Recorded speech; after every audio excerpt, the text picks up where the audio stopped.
Welcome to a Patreon exclusive of The Downside. We're a little bit late reviewing this, but not that late. We're recording these closer to release, so it can be topical. I just forced Russell to watch Joe Coy's opening monologue at the Golden Globes. What's your review? Well, it's the first time I've ever watched Joe Coy at all. Mm-hmm. I knew the name. I recognize the name, but I wouldn't be able to pick him out of a lineup. Just because he's Asian, or any other reason? No, I didn't know anything about him. I didn't know anything about him. I think it was one of those comics that you see that they have Netflix specials. Yeah. But you're like, I haven't seen any clips of this. I haven't heard of him. And you're like, oh, he sold at Madison Square Garden 6 times. How do I not know? It just shows it's the fractured nature of the world. Totally. So this is my first time watching him. As it was many people watching that last I gotta say, I don't know. I don't know if I'm seeking out anything else. Our friend it is Joe so Coy. Fucking bad. It's really It's bad. one of the worst things I've ever seen. It's so bad that it makes me mad. Yeah. Like, I think it was the same way where, like, originally, look, it's not that I have any sway, but I was like, oh, I'm not going to speak shit about Matt Rife publicly, but then he becomes like the face of my literal art form. Yeah. He becomes the person everyone asks about. Yeah. And so it's like, I think stand-up comics really kind of went after him after the show, because there's a degree of like, you made our profession look like we suck. You look like stand-up sucks. And when people go, I hate stand-up comedy, how can you blame them based on that? Yeah. And this is a guy who performs all the time. Yeah. And he hits like every no, every like basic don't do this on stage. Yes. It's not going to help. He comes out first. He tries to be like super like, this was my dream. Your dream was the Golden. Stop with this. This was not everyone's dream. Yeah. Ugh. It's a nightmare job to have to tell those jokes in that weird room with the most famous people in the world. Celebrities are weird, but people have done it. I think you have to strike this real balance of like, are you going to go there and be an asshole? Everyone's like having their night. This isn't just them getting their awards. They get to see their friends. They're all on movie sets all day. They're working. Yeah. They're probably obsessive workers. This is their night to get drunk and have fun. Yeah. So you have to strike this balance of like kind of mean enough to be funny. Yeah. But don't ruin anyone's night. I feel like Tina Fey and Amy Poehler did a pretty good job. Brilliant. Of doing that. I do. The very first year Ricky Gervais did it, I did love the kind of thing of like not towing the line fully and just kind of being mean to these people. Yes. Because I do think there is a fun, like, almost White House correspondence nature of like, totally. This is the only time this kind of person could make fun of these people, and they're all trapped there. Yes. And they have to have it. And they are kind of ruling the world a little bit in a certain way. And so it is fun to see someone be like, hey, you have to sit here and we're all going to laugh about you and your like things. And, you're all like for years propped up people like Harvey, Weinstein and blah, blah, blah. So I can get on board with that. But this, whatever, there was not even an attempt at like, he wasn't being mean. It was nothing like. No, he wasn't mean. And he was so desperate. I think this is like, first of all, this is a perfect example of like Joe Coy. I don't know a lot about Joe Coy. I've seen enough specials, but I imagine based on what I see of the stand-up career, it's like he has a huge following. He sells at big arenas, and it shows like this are an opportunity to really enter just a whole different section of Hollywood to like have a movie career. Yeah. I mean, all the directors are there. And so this is a big deal. This is him going in front of an audience that isn't all just stand-up fans, and maybe he becomes a name. Do you think he has meetings lining up? I'm sure this is considered a disaster. Yeah. So he goes up there and you can tell he wants to be liked. You can so feel badly, it. Yeah. You can feel it. And he does so much like, I can't believe Robert De Niro's there. It's like, dude, act like you belong here. Yeah. And he blames the writers like within 3 minutes. So many times. And times. he starts doing like a thing where he goes like, the ones you laughed at, that was me. And I think he's probably trying to be like jokey. Like, no, that one was me.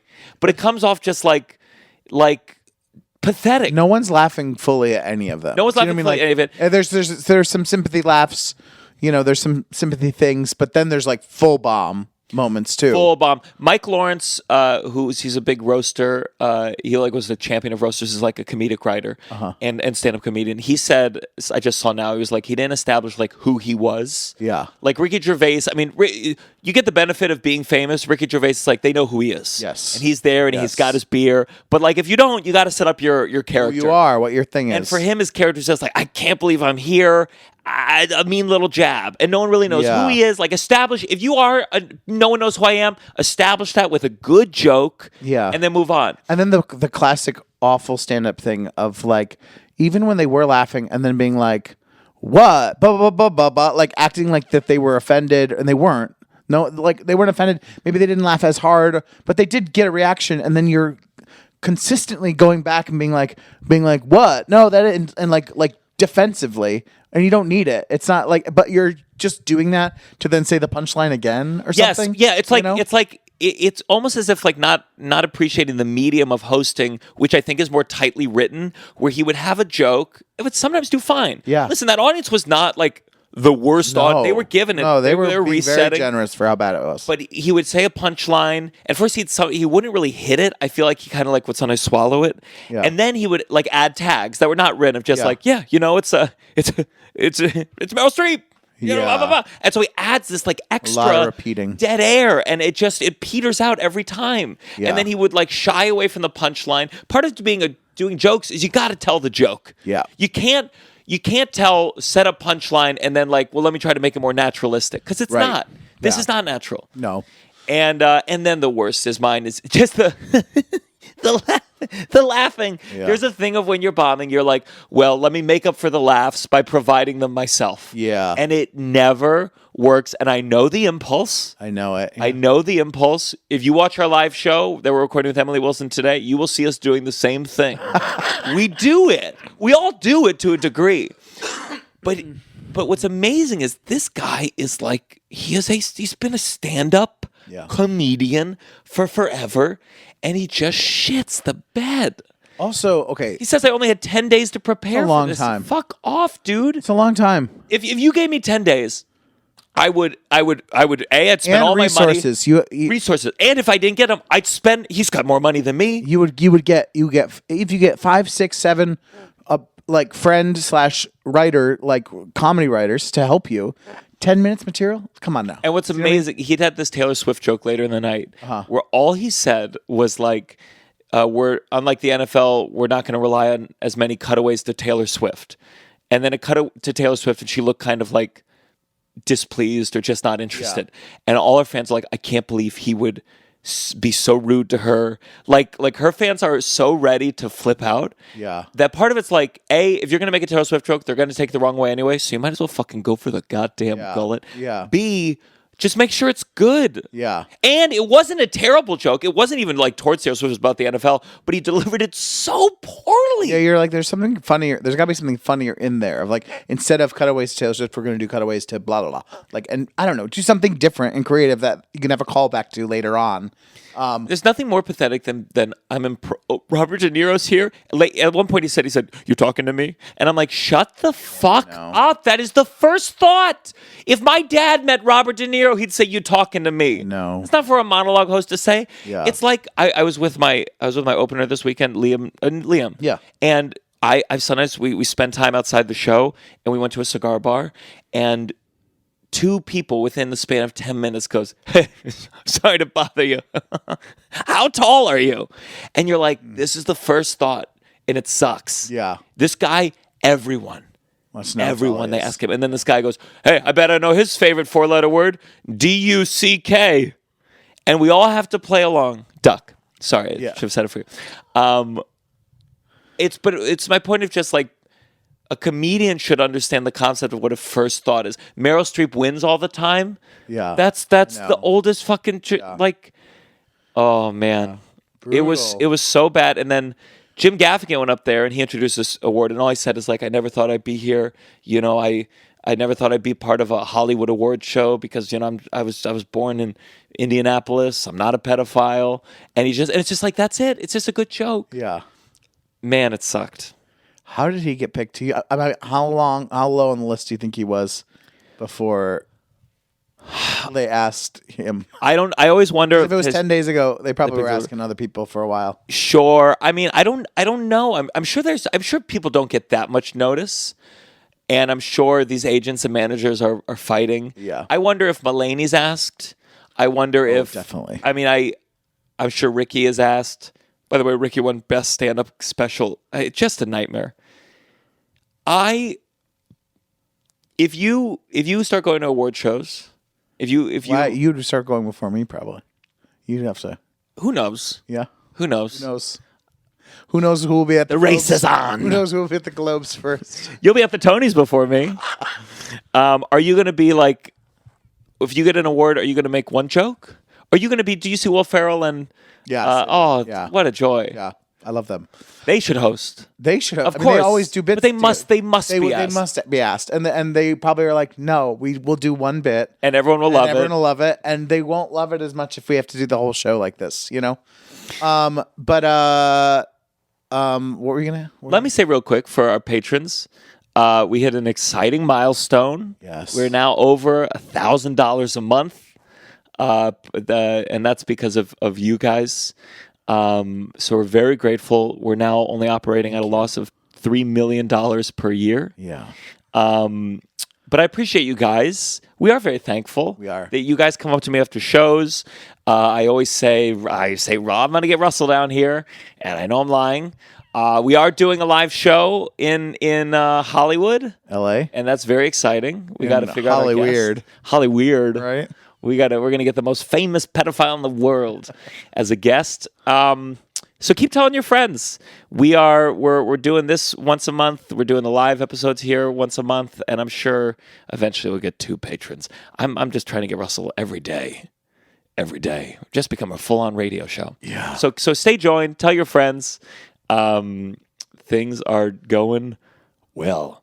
So I figured I should share what happened this weekend. Oh, yeah. I was in Tampa, Side Splitters Comedy Club. Yeah. I did a weekend there a long time ago, and every time you visit Florida, you see, like, it's not all of Florida that's crazy, but you see, like, oh, there's some crazy people in Florida. Yeah. And I remember last time I was there, and I made a clip out of it that didn't do well, but someone threw up. And and I just got this impression. So in my mind, I'm like, Tampa's a little zany. Mm-hmm. And so I get down there Thursday as my first show. Sold well enough. And I'm up there about 25 minutes in.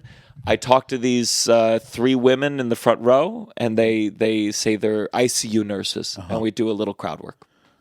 1 minute later, I have the recording. 1 minute later, I just noticed from the stage something seems off. Just like two people are standing, and they're not like going to the bathroom or anything.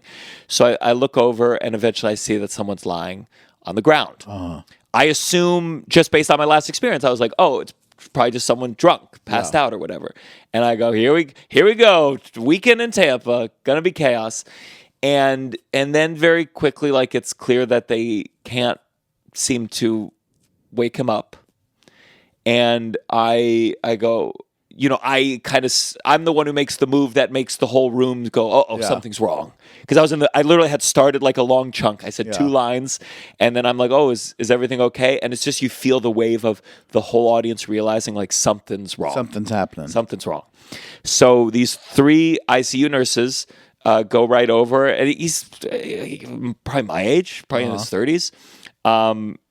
Doesn't seem like anyone is there with him. Like, no one's like, oh my God. Like it just feels like strangers. And these nurses try to wake him up. And, like, there is, I would say, a solid minute where it does not seem like this guy is waking up. And I'm on stage. There's such a weird feeling of, like, I'm just on stage holding a mic. Yeah. And I'm going, like, oh my God, is he dead? Yeah. And there's like 30 seconds of, oh, he's drunk, he'll get up, we'll finish the show. And then there was a feeling of, like, we're going to call an ambulance. And I'm just standing there. It's so weird because it's like you're just elevated, and you're like, do I go sit down? Do I just stay here? Can I tell you, me? Yeah. Once I see those ICU nurses, I think I truthfully would be like, all right, well, we're going to let everyone deal with this, and we'll be back as soon as possible. And I would have to leave. Sure. Like, I would be so uncomfortable with watching it all or being a part of it. If you're on the mic the whole time, you're just like, someone turn the mic off, please. Like, he took drugs, right? He took drugs. Nothing that could happen to me, right? he took weird drugs. I would just be like, I'm freaking out, And so I think I was just shocked. I was just like, in my mind, I was like, I hope he's okay. There's nothing I could do at this point. I'm just standing there. Yeah. I hope he's okay. But in my mind, I was just like, man, I don't even know what's going to happen right now. And eventually someone called 911. They got him awake. And it was a long time. It felt like a long time. And they kept saying to him, like, don't go back to sleep. Don't go back to sleep. And he was like, I'm sorry. And then the whole audience. Had he been drunk? Like what? Like No, I don't think so. I think maybe he had a drink. Yeah. But they like, do you think it's a seizure? And he was like, kind of, but he was pretty loopy. They asked him what year it was, and he said, at some point, I think he said 2024, and the nurse was like, no, it's 2023, and then she was like, no, right, it's 2024. Yeah. And he kept going like, I'm sorry, and the whole audience, like very sweetly, the whole audience became sweet, and they're like, it's okay, you don't have to say you're sorry. Yeah. And I think at some point, someone in the audience was like, is there a manager? And I was like, oh, we need a manager. And I was like, oh, I have this amplification device in my hand. So I go, manager, please. Yeah. I felt like I'm helping. Yeah. EMT came. They said, is there a rolly chair? Anyone have a rolly chair? They didn't have a gurney. And I remembered in the green room, which was essentially just a little office, there was a rolly chair. Yeah. And so I go like, oh, cool. I got it. Yeah. And I ran into the green room, and there was a moment. Again, he was awake at this point. Yeah. There was a moment. I'm taking the wheelie chair through the kitchen, just swinging it around, elevating it, where one of the security people almost tried to not try to take it off my hands. Like, I'll do it for you, no worries. Yeah. And there was a feeling of like, no, I got it. Yeah. I got it. Yeah. Let me be good. Yeah. And I brought it in. At this point, they were able to get him up. They had to open his shirt. They put him in. It was very strange to watch someone wheel out, like a hospital. People wheel someone out in a rolly chair, office chair. Yeah. And he left, and suddenly this woman towards the front started getting really teary, and I was like, oh, are you okay? And she said, I get seizures sometimes too, and I always say I'm sorry, and there's no reason to be sorry. And I was like, okay, we don't need any more. God. We don't need any more. Oh my God. And then it was the manager came over, like a look like, should we cancel the show? And I was like, no, it's okay. And then went back up, did some jokes. First, lots of thanks to the nurses. Yeah. And then made a joke if I hadn't said they were nurses earlier that they would have pretended they were plumbers just to have the night off. Yeah. And then I had some joke about someone having a medical emergency, and I went back into the show. Oh, good. How much more time did you have to do? An hour. I mean, I didn't have to, but Yeah. It felt cool in the sense of first the nurses said, based on their experience, that he would be okay. Yeah. Just based on how he was responding. Yeah. Though, of course, there's that weird feeling of he knows where he is and he knows the year. But also, the hospital's not going to come back and be like, hey, just so you guys know, for your peace of mind. That stranger died. Yeah. Yeah. A hospital representative comes at the end of your show, just so everyone knows before they leave, an update. He did die. Yeah. Well, there's a scene in Hacks, I guess, that my mom was telling me about where at a taping, someone has a medical emergency, and it's like she's taping her comeback special. Yeah. And they roll him out, and the producer comes back and goes, he's alive, everything's okay. And the other producer's like, oh, thank God he's alive. And he's like, no, you idiot, he's fucking dead. You think I'm going to ruin this taping for this shit? And you do have that feeling of it's like, to the people in that room, that guy is no longer a part of their lives. It's just very weird. You go, I hope he's okay. Yeah. But no one in the room is going to make sure of it. Yeah. I saw someone, I think I told you, I saw someone die at a football game when I was a kid. He had an older man had a heart attack watching his grandson's championship football game.